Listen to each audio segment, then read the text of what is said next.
Good evening. It's now 6:41 and I call to order the regular meeting of the Victoria City Council. Please join us in the Pledge of Allegiance. I pledge allegiance to the flag of the United States of America and to the republic for which it stands, one nation, under God, indivisible, with liberty and justice for all. The first item on the agenda tonight is announcements. The council will hold a workshop on Monday, April 11th at 5:30 to discuss a possible pedestrian crossing on County Road 11 at Deer Run and potential development at the old Public Works site. The council will also meet Monday, April 18th at 9 a.m. for an all-day workshop to check in on our adopted strategic plan at Charleston Meadows. All meetings of the City Council are open to the public and held in council chambers at City Hall unless otherwise noted.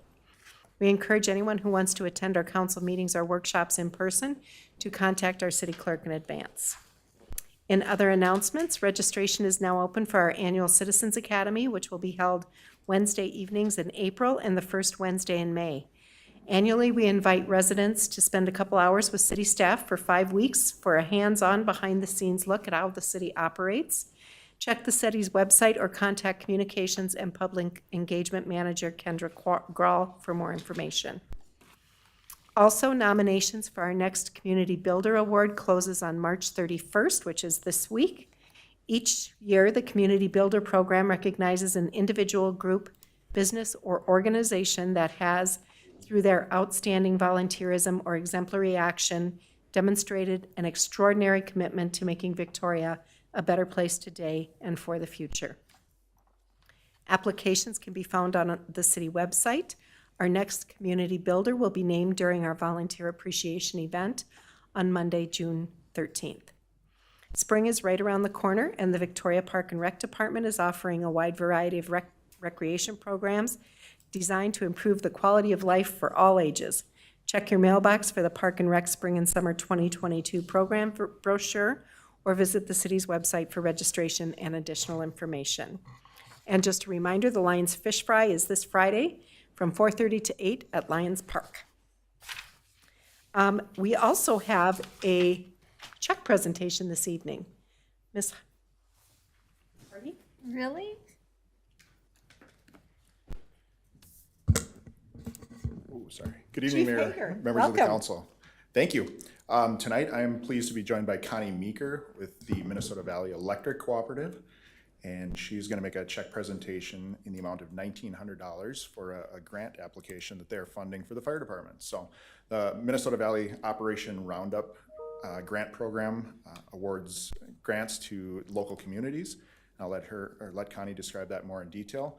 I'm pleased to say that since 2019, and including tonight's award, they have funded just over $4,700 to the fire department. So we really appreciate their support and their generosity, and I will turn it over to Connie and let her say a few words about the program. Terrific, thank you. Ms. Meeker, welcome. Thank you. On behalf of Minnesota Valley Electric Operation Roundup, we have a generous membership of our employees and members that have given over $2 million back to our communities that we service. And it's through a program called Operation Roundup, where people round up their electric bills monthly. So if your bill is $75.22, we round it up to $76, and the extra 78 cents goes to the Operation Roundup Trust. And then every quarter, we receive grant applications, around 40 applications every quarter, and distribute about $32,000 every quarter to women's shelters, food shelves, fire departments, youth programs, various service programs in our service territory, including the Victoria Fire Department. So just a little bit of change makes a big difference if everybody participates, and if anybody is on our service lines and participates in Operation Roundup, we thank you. Thank you, Ms. Meeker. What a wonderful thing. And thank you to Minnesota Valley Electric. You are welcome. Great, terrific. Right. And we want to take a picture here. So do you want all of us in this? All right. All right. If our viewing audience wants to stand by while we get our picture taken, that'd be great.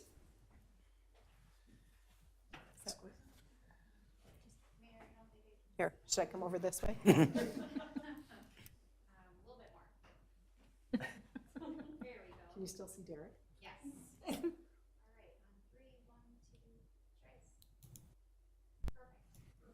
you. Thank you again. We will spend it wisely. Thank you. I think the fire department's gonna, he's already got it split, huh? Chief I should have Hager. added, yes, this will be used to purchase kind of a specialized fire extinguisher that'll have some advances with the electric vehicles that we're starting to see more and more of. It'll help any issues that arise with those. So, Oh, terrific. Perfect. Wonderful. Well Thank you. suited. All right, thank you. I also have a proclamation this evening, which I will read on behalf of the council. Proclamation recognizing April as National Volunteer Month. Whereas the month of April has been designated nationally as Volunteer Appreciation Month to recognize the hard work, dedication, and passion of volunteers throughout our nation.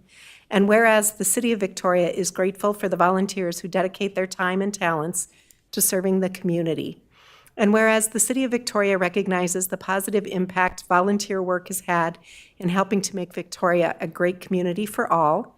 And whereas Victoria believes that government alone cannot meet all of the community's needs, and we value our partnerships with businesses, faith-based organizations, nonprofit organizations, foundations, and the individuals and groups who dedicate time, resources, and talent to make a difference in their community. And whereas the City of Victoria is committed to encouraging volunteerism, and whereas the City of Victoria thanks all volunteers in our community for their dedicated service and commitment to making Victoria better. Now, therefore, we, Mayor and Council members of the City of Victoria, do hereby proclaim April 2022 as Volunteer Appreciation Month in the City of Victoria and encourage our residents to recognize the positive impact of volunteerism in our communities. And we want to thank all of those volunteers. Our next order of business is to adopt the final agenda. Council, is there a motion to adopt the final agenda? Motion to adopt final agenda. I have a motion. Can I get a second? Second. We have a motion and a second. All in favor signify by saying aye. Aye. Aye. Any opposed? Motion carries. We'll move on to our next item, and that is open forum. Open forum is the opportunity for anyone to address the council on an item that is not on the agenda and not in application form that will be coming to the council at a future date. We have no individuals who have registered in advance to speak. Is there anyone in the audience that would like to address the council? Seeing no one, we'll move on to our next item, which is the consent agenda. Items on the consent agenda are routine, administrative, and do not require deliberation or are housekeeping items required by law. They're approved with one vote unless someone requests an item to be considered separately. Ms. Hardy, does staff wish to pull any consent agenda items for separate discussion and vote? Thank you, Mayor. Yes, staff would like to pull 5.8, approve updated trail gap plan for 2022. Perfect, thank you. Council, are there any items you would like to pull? And is there anyone in the audience that would like to pull an item from the consent agenda? Ms. Patnode, please let the record reflect that item 5.8 has been pulled for further discussion. Council, may I have a motion for the balance of the consent agenda, please? Motion. I have a motion. Can I get a second? Second. We have a motion and a second. All in favor signify by saying aye. Aye. Any opposed? Motion carries. On to item 5.8, which was removed from the consent agenda for separate discussion and vote. Ms. Hardy, please. Thank you, Mayor, members of the council. Just at our workshop that just took place right before our regular meeting this evening, our item was to discuss the trail gap plan and related priorities for 2022. Based on the discussion that we were having there, I thought it would be a good idea just to pull this item off and give the council an opportunity either to recap and or further discuss any specific direction that you would like to give staff related to that item. Perfect, thank you. Yes, we talked extensively at our workshop about the trail gaps and the cost of those trail gaps. And what we had come to consensus for the council was to get some more information around funding those trail gaps and around priorities. We also had an opportunity to take another look at the Bavaria Trail East trail gap and look at funding that from Alley Lane to County Road 18. So council would direct staff to get some cost estimates on that and bring that back at a future time. Council, did I capture that appropriately? Yes, and does that include checking with the residents? Yes. Yes. Okay. All right, terrific. Anything else? With that, then we will need a motion to Well, you made the motion, so I'll second it. How's is that that? right? No, Wasn't that a motion? Wasn't that a motion? Is there a motion? It wasn't a motion, it was just to discuss. Oh, okay. So To I recap? think just the direction, I don't know that you need a motion to direct the staff, or, we're good? Mayor, members of the council, I think we'd be looking for a motion to either approve the trail gap priority then as presented with these additional steps that staff will take outside of that and bring back information, or if you wanted a modification to those priorities listed, there would need to be a motion for that. Okay. All right. Can you grab that, Judy? Okay, let me see. Can we make a motion to, I can do. Okay. Motion to approve the updated trail gap plan with amendments discussed. perfect. We have a motion. Can I get a second? Second. We have a motion and a second. All in favor signify by saying aye. Aye. Any opposed? Aye. Motion carries. All right. Do you have the division noted? Yep. Thank you. All right, we are on to our regular agenda. We have several items on our regular agenda this evening.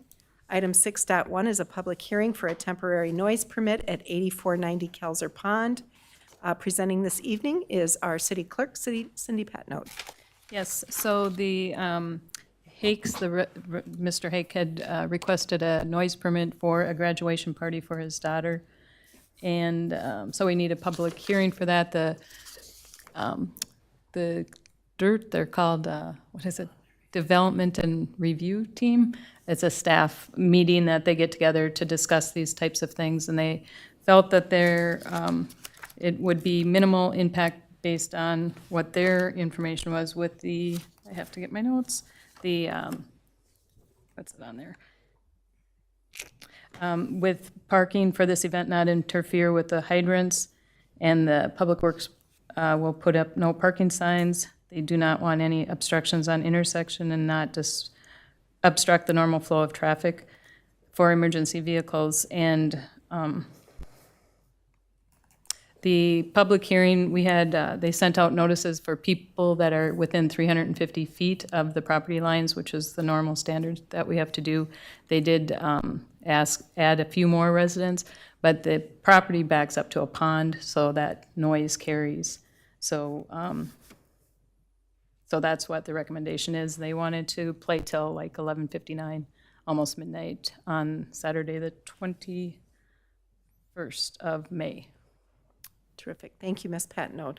All right, I will now open the public hearing. If there's anyone in the audience who wishes to speak to this item, please let us know. Okay, and then with that, I did get 2 emails today, one for promoting it or accepting it, saying that it was a positive thing, they didn't have any problem. They're a next-door neighbor, and that was from Jen Growls, and she lives on Cray Lake, Kelser Pond Drive.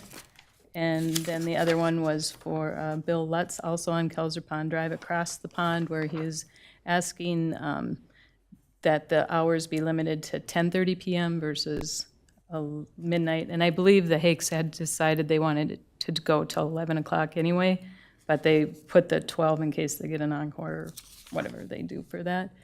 So he's asking to go to 10:30. He understands that celebrations are necessary and it's well-deserved. But they're just asking because other people have obligations the next morning. So it's got one positive and one concerned about the length of time. All right, thank you, Ms. Patnode. All right, anyone else in the audience wishing to speak to this item? And one more time. Yes. I'm really here observing, but Terry, please come to the microphone and state your name and address for the record. Morning, 824 Arbor Woods Road, Victoria. I I would be more supportive of a 10:30 cutoff, and I would hate to set a precedent in the city of Victoria that loud music can be played till midnight. That would be my caution. All right, thank you. All right, anyone else? Seeing no one, I do need to close that public hearing, correct? Yep. Correct. All right, and council, any conversation among the council? How many permits did we get? Do we know how many permits we got last year? There's probably 3 or 4. We don't get that many. Okay. And I believe last year we did this, we had an anniversary party that went till 12, or what, 11:59. That, from one of our permits last year. Okay. Anything else? I Councilmember Roberts. I guess I understand the, Mr. Lutz's concerns. I mean, I think, if I remember correct, as Derek said, we did, approve one recently, or last year, for close to midnight. If I'm remembering right, it felt like there was less people in that area and no one made any complaints. I definitely am sympathetic to whether you have young children in the area, that you're trying to put to sleep, or just trying to sleep yourself. So I would tend to agree that 10:30, I think, is fair enough for, so. I would compromise at an 11 o'clock. I would too. That's fine. All right, we have a conversation here. We've got, can I get a motion? Let's make a motion to approve the noise temporary noise permit for 8490 Kelser Pond Drive, as is. Okay, we have a motion to approve. Can I get a second? So that was without the 11 o'clock? Yeah, I'm just approve it as is. We've already had them. We didn't have any complaints from the anniversary party last year after the event was over. If we had complaints from other permits that we've approved, then maybe that's worth discussion, but we haven't had complaints afterwards. I'm opening a Pandora's box by inviting that in, but we haven't had problems with the previous permit, so I don't know why the next door neighbor is one of the letters. Yeah. If it were the next door neighbor, I would probably still say, and have a more reasonable argument, telling me that it's going to be just as loud across the pond as it is next door. Probably is not going to hold a lot of water with me. So I'm good with making a motion as is, based on past precedent and lack of any complaints from any of our other noise ordinances. Okay, is there a motion? We have a motion. Do we have a second? I'll second it. All right, we have a motion and a second. All in favor signify by saying aye. Aye. Any opposed? Nay. We have one opposed. Do you have the division noted? Yep. Thank you. Moving on, item 6.2 is the Lions Tennis Court reconstruction. Presenting this evening, again, we have our Park and Rec Director, Ann Monkey. Ms. Monkey, please. Thank you, Mayor and Council. This evening, for your consideration, is some work to be done at the Lions Tennis Court. The 2022 capital improvement plan includes about $80,000 to do some work on the tennis courts. The tennis courts are 34 years old. They were resurfaced in 2010. I had it included in the 2020 budget about $70,000 because I knew that they were going to need some work. But they ended up being beyond our normal resurfacing. And so I was only able to get one quote last year, utilizing a mill and overlay, I'll call it, in simple terms, using some of the material that's on the site, but just leaving it as is. And that the 2020 CIP had $70,000 in it, and the price tag for that came in at about $80,000 from just one vendor. So we decided to just hold off and increase the budget for 2022. And so I did a request for proposal based on the current court condition and knowing that the court was likely constructed 34 years ago without any sand, without any drain tile. It's in pretty rough condition. So I wrote an RFP that would be a standard reconstruct or a standard construction of a tennis court that included about a foot of sand and then some extra crushed rock material along with drain tile. And then I got a second quote that was basically a mill and overlay where they just used the crushed material that's on site and then add a little bit more base, no sand and no drain tile.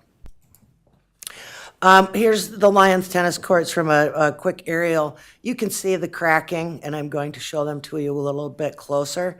Pretty much the entire court has cracks throughout it. Thus, that's why we wanted to do the work on it. So this is one large crack. That's my hand, and it's roughly about a 6 to 7 inch gap within the court system itself. So they've been dragged along for a number of years, but unfortunately, something needs to be done with them from a not only a safety factor but a playability one. If folks wanted to continue to use the court as a tennis court. I wanted to show you some pictures. I went up to South Lake Virginia Shores Park today. This park was, or tennis court was constructed in 2013 to a standard of sand drain tile. It doesn't have one crack in it. It's got a few divots. It has a couple bird baths, but that's a standard maintenance project for this, where you just do a resurfacing, which is about every 9 to 10 years, which this is showing. But I was amazed with a surface that we have for the tennis court that there was not absolutely no cracks in this court at all. So the tennis court reconstruction quotes came in, and my plan is to remove both courts and only construct one court back in its place for a number of reasons. Future maintenance. There's not a lot of people playing tennis, and we've got the tennis courts right down at Holy Family that folks can use as well. So the future cost of maintenance, we're estimating it at roughly, a resurfacing will cost about $6,500 to $9,000 every 10 years in today's dollars. So that pretty much doubles the cost if you have two courts. So that was the reason for just going with one court. So we ended up getting 3 quotes for the entire reconstruction. That is a complete tear down, adding sand, gravel, new fencing, built to the city standard of what you'd want to see. And then the low quote there came in with Plea Hall blacktopping at $124,450. And this is just to reconstruct one court. Correct. Got it, thank you. Yep, so, and then the quotes for the mill and overlay, which we ended up getting a price on that. So that was about, it was about 90,000 or 89,000 then, so you can see the cost increase over a year's period of time with just the mill and overlay. I just kind of wanted to get a good idea of what both options would be. I think when you're spending this kind of money and you want something to last, doing it right the first time, I think, is the best bet, even though it's going to cost a little more. So if we continue to have a tennis court in this location, I would certainly recommend going with the complete reconstruction and utilizing, granted, I've only got 80,000 in the CIP for this project, but I just got a rough number today for the pickleball courts, and I think that they're going to come in under our estimated budget, that I think that the park fund, without doing any damage to future park projects, I think we'd be able to absorb the dollar amount that would need to be needed for this project. So the council ideally would be able to provide some direction, have certainly some options for you to consider. We could delay the project for a year. It doesn't do anything for existing condition, safety of people that are out there using it in a public park. We could certainly remove the entire court and not replace it. Just a quick estimate on removal and disposal was about $55,000. Again, that just came off of the quote. We could go with a reclaim and utilize that same material that's on site and add a little bit more base for 98. But that does not include any sand section or drain tile with it. Or the fourth option is remove and reconstruct at a cost of $124,450. With that, I'm happy to answer any questions, provide any information. Couple questions for you, Ann. This 124 removal and reconstruct, this removes both courts and reconstructs only one. So the removal of the one court is included in that 124 Yes. price. And then the second question that I had for you is, what would you do with the space where you remove the one court? Or would you just plant it? So, we had talked about, and the Park and Rec Committee did as well. At some point, this playground is going to need to be replaced, and I don't know right off the top of my head what year that is. But we talked about increasing this area for the play area, whether that to include like a ninja course or something like that, to have that space available. So in the short term, yes, we'd just turn that to grass. So we'd probably try to fit the court,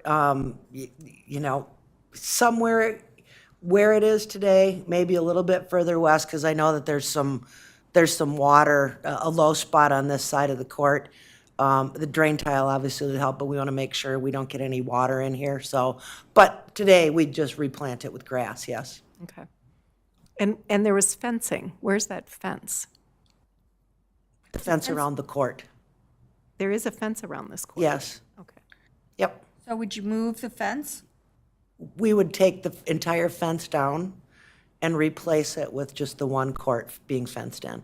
Okay, and none of the fencing is reusable? No, especially when you go back down to one court, it just doesn't make sense. Does And that- it's fairly old. Does that cost include the fence? Yes. This 124 does, yes. It includes everything, includes the fencing, the netting, the nets for the tennis itself, the painting, color coding. So it includes everything. Thank you. Council, questions? I think it's a good idea. I mean, we've gotten comments about that from our residents, and it is a danger, actually. Certainly, yeah. So the idea of putting one in there for now, I think is a good idea. And Councilmember Gunderson? in the wintertime, can a tennis court be used as a flooded hockey rink? And I only ask because if we're going to put in drain tile and sand, making drainage easier, if we were able to dual purpose on a already flat surface versus, I mean, I've been on the ice over there too. That's kind of rough, but, so I'm just curious, is that something that can maybe happen? You could. You will see a lot of paved, let's say hockey rinks, for example, but they just throw pavement down. It's not to the extent of the construction of what you're doing here. Yep. I don't know if one court's going to be big enough to flood that it would make a big difference. I'd be concerned about the coating, the painting of it, that it probably would require maintenance to be done on it sooner. Okay. So Yeah, just looking for multiple uses, yeah. uses as many as possible, if we can. If it's gonna wear it out faster, then probably not, but. Okay. Other questions? All right, seeing nothing, I will take a motion. Make a motion to remove and reconstruct at a cost of $124,450. We have a motion. Can I get a second? Second. We have a motion and a second. All in favor signify by saying aye. Aye. Aye. Any opposed? Motion carries. Thank you very much. Yes, thank you.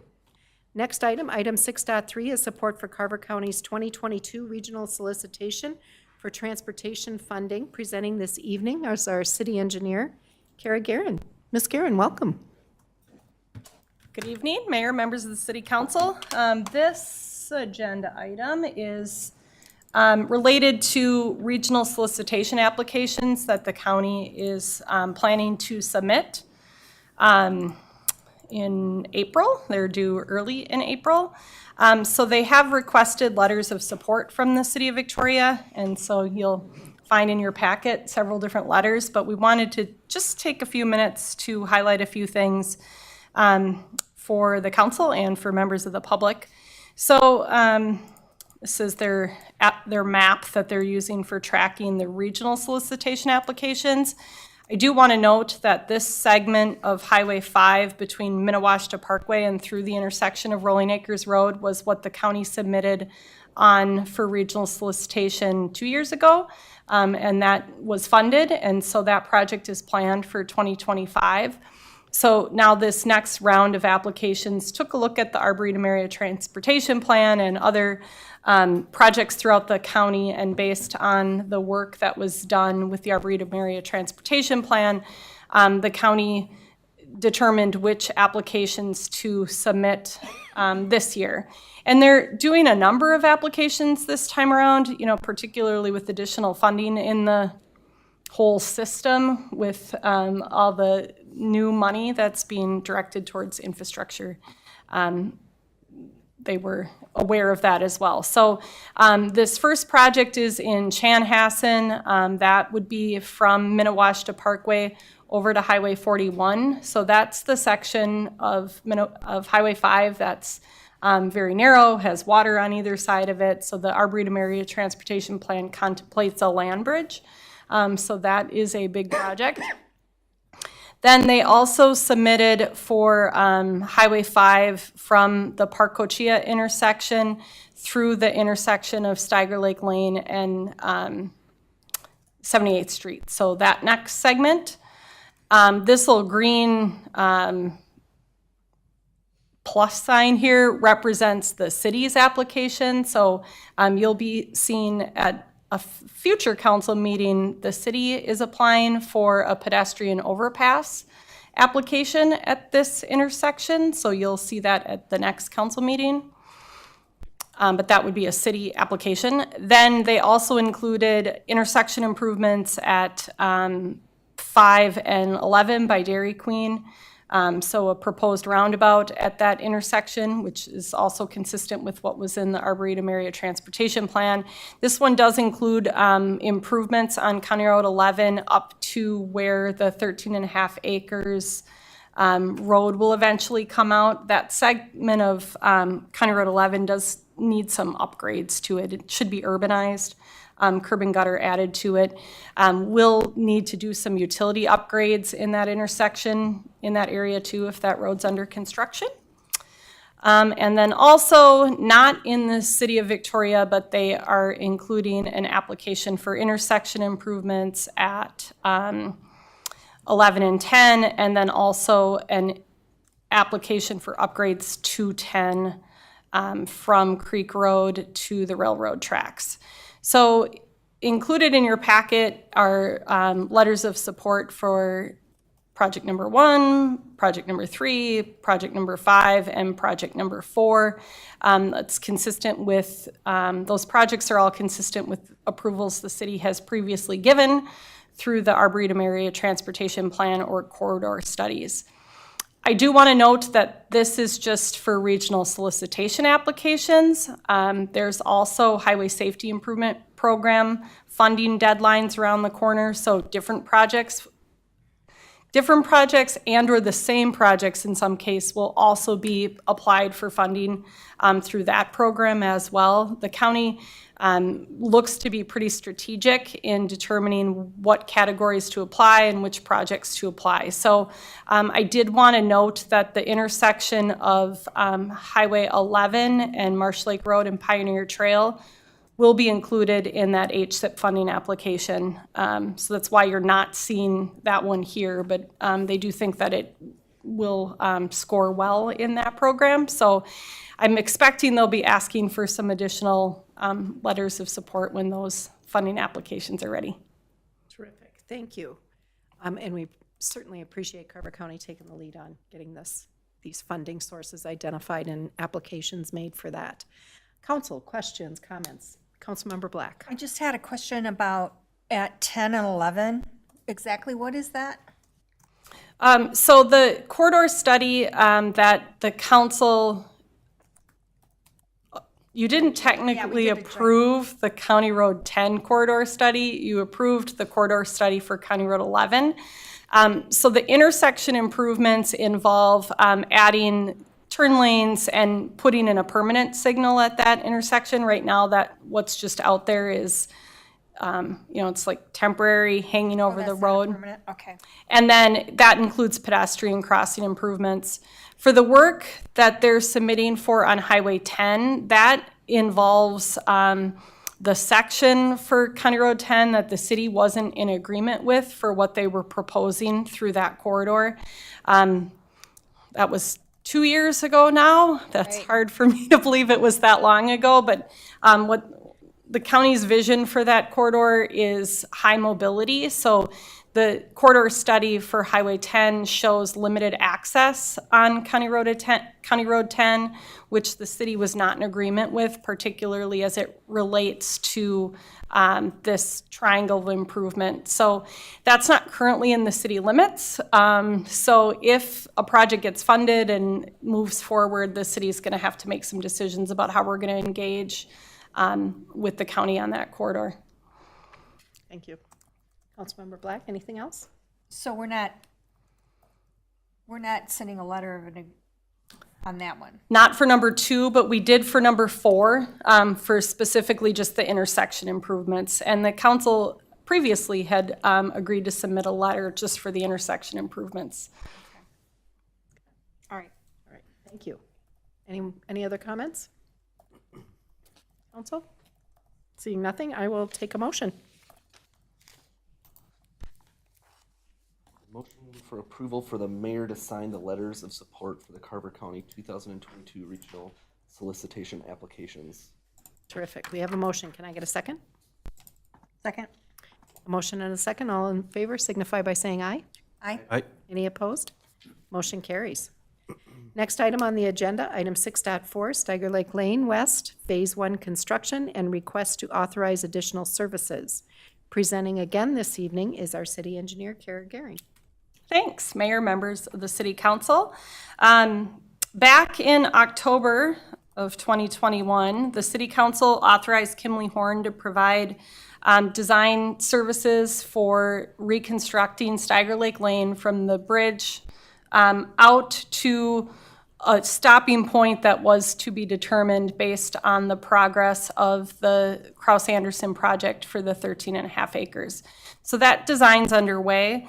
In addition, the council approved a preliminary development agreement with Kraus-Anderson related to construction of an apartment building in this area. With the work progressing to the point that it has thus far, staff concluded that we really need to authorize Kimley Horn to begin work on this first phase of the downtown west development, so infrastructure through here. If you recall, this was the phase 1 that had been previously recommended when we did the feasibility study back a couple of years ago for this work. And we're targeting that we would be looking at constructing these improvements in 2023, but because the two projects connect to each other, we felt it best to get going right now on the engineering work associated with that first phase so we can make sure that the two projects interface well in terms of where we stop and start one. In addition, the stormwater management is intermingled. We'd like to be able to move the stormwater that we're going to have to treat from the Steiger Lake Lane reconstruction project over to somewhere in this area, preferably constructing either a permanent basin ahead of time or putting in a temporary basin in the location that will ultimately be treating the stormwater. So if we can get both projects underway, then we can work together on the two of them.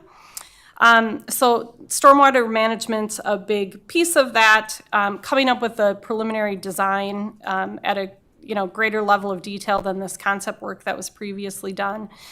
We also had them submit pricing for platting the roadway up through here. Ultimately, Kraus Anderson is going to need a parcel for them to construct their improvements on. So we need to subdivide the property and plat. So we included that work in here as well. So certainly if you have any questions about the Kraus Anderson project, I would ask the city manager to respond to any of those. But yes, we're looking for authorization for Kimley Horn to do that next round of engineering. The estimated fees and expenses for that work is $108,000. The capital improvement plan includes $4 million for these improvements, including the reconstruction of Steiger Lake Lane and out through here in 2022. Okay, thank you. Yes. Council, questions? What's the total size from Kraus Anderson up through the red line? What's the total acreage of the 13.5? Do we know? Sorry. It's got me wondering what we're, where we're at in terms of total land mass for this versus what's left and, what we have. Mayor, Councilmember Gunderson. So what you're seeing on where Kara is circling there, that actually is not all the city's 13.5 acres. That is actually part of a private parcel that is adjacent to that Kraus Anderson is acquiring as part of their project. And so I've not yet seen the design on how much of the 13.5 acres that the building is on versus the other property yet. They're working through those design details yet, but I don't have an answer for you today. That's right. Yeah, just if we can find an answer to what the total acreage is there once it's, knock on wood, everything goes as according, how much, what acreages are we at, and then what's left so that we know what we're dealing with in terms of amenities that we want to see there, to be able to decide on those. Thank you. Council, other questions, comments? When when are they bringing their proposal to us? Mayor, Councilmember Black. The Kraus Anderson preliminary development agreement that we have in place with them today expires at the end of May. We've been meeting regularly with them and their engineering team on kind of where they're at with progress on that. So we do anticipate something here in the relative near future, certainly well before the May deadline. Okay, so basically what we're doing is we're just platting everything out, deciding where all the infrastructure needs to go before they even come to us. Yeah, correct. Councilmember Black, it's best if we are able to be working on all of the pieces at once, since they all interface with each other. And so we can figure out exactly where we need the roads to be, where our sanitary sewer line needs to go, where our water line needs to go, and stormwater management. The vision for this part of the 13.5 acres was that we'd be providing stormwater management for, not just the roads and not just one particular building. So we need to be coming up with that detailed engineering design holistically instead of each in our own pieces. So we have a master schedule that we're working off, that we're trying to get ourselves lined up, that we're both going hand in hand through the process. So the public process is mirroring their process, and that the things come together when they need to.